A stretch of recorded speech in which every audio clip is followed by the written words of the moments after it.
Hello and welcome. My name is Kyle Nielsen, and this is How You Level Up, a podcast where I ask questions to help you become your best self.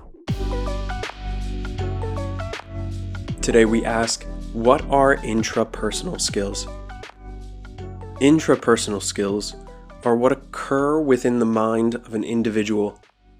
It is the words we say in our head, the phrases we mumble to ourselves when no one else hears. It is the encouragement we give ourselves when we are about to perform an action that we just don't want to do.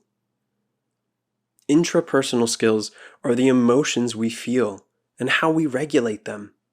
It is the awareness of what emotions we're feeling, how they affect our thought, how we emote.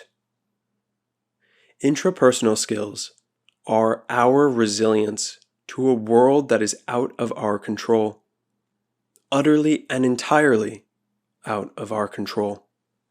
Self-awareness, metacognition, this is intrapersonal.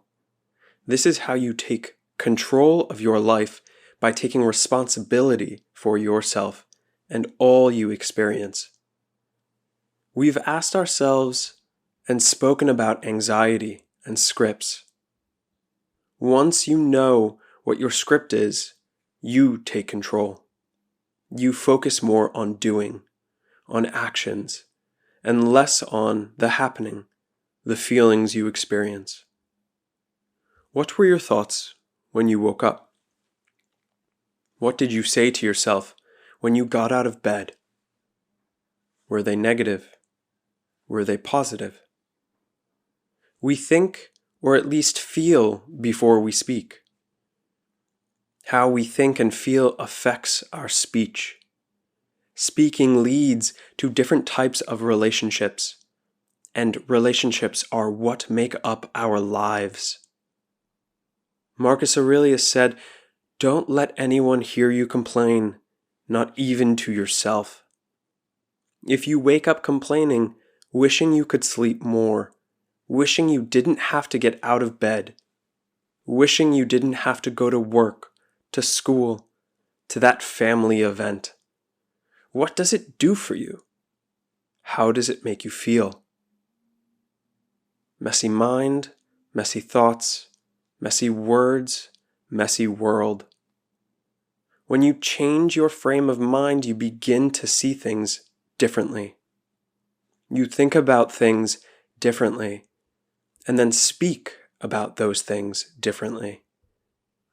Here is an example. You have $100 in the bank and decide to invest it in a company.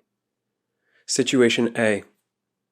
You believe this company is reliable and will continue to grow as time goes on. 4 years pass and your $100 becomes $1,000, and then it falls back to $500. A wonderful return on investment, yet in this situation, you will think back to what you could have pulled out at $1,000, yet didn't. Situation B. You believe this company is reliable and will continue to grow as time goes on. 4 years pass and your $100 turns into $500.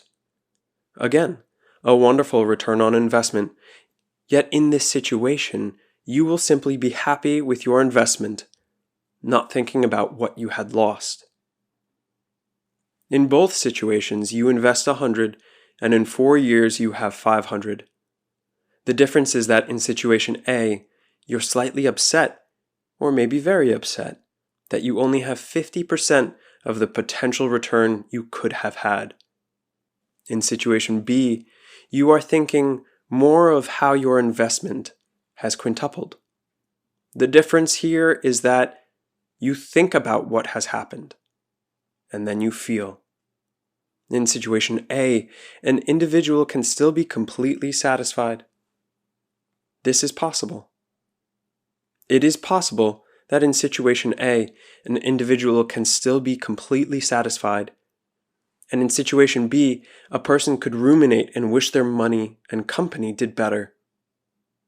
What is important is how you want to think about it. Even in this example, it's okay to feel frustrated about situation A, having seen your investment drop from 1,000 to 500. We are allowed. We have permission to feel frustrated. Where we are led astray is by allowing this frustration to control how we feel moving forward. Ask yourself, what is the emotion seeking to teach me? Why am I feeling this? If it's that you pull out your investments after a 10x increase, then do that moving forward. Is it that you had a gut feeling about the investment at $1,000 and your friend suggested you don't take it out? Then listen to your gut feelings moving forward and don't listen to that friend. Take the lesson from your feelings and move forward. Don't let frustration continue to control your life. This is how you manage a messy mind. The messy mind is not your enemy. It is a part of you. And when you take responsibility to manage your mind, to work with your mind and the thoughts you have, those are intrapersonal skills. Intrapersonal skills are the ability to acknowledge your feelings, to notice when you expect too much of yourself or others, to stop yourself from speaking poorly about yourself or others, to catch yourself in a judgment, to catch yourself saying something mean or rude and follow up by saying that actually wasn't nice to say and is likely not true. Intrapersonal skills are not easy skills. They require conscious effort. They require patience. You are not expected to have wonderful intrapersonal skills today. You will always slip up. The important part is that each day you decide to work on these skills, that you give yourself a break when you're tired, and that when you go to sleep, you thank yourself for all of the effort you put in that day. So what will you work on today? What recent exchanges come to mind where you were flexing your intrapersonal skills? What do you want to work on further? What intrapersonal skills would you like to improve next?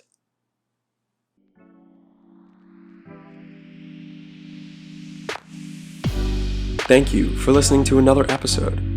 If you're enjoying the show, open up the app you're listening to this on and hit the like or subscribe button and give a 5-star rating. At least twice a week, you'll find a new episode asking you a new question, so you can strengthen your emotional independence, improve your communication skills, and upgrade your personal philosophy.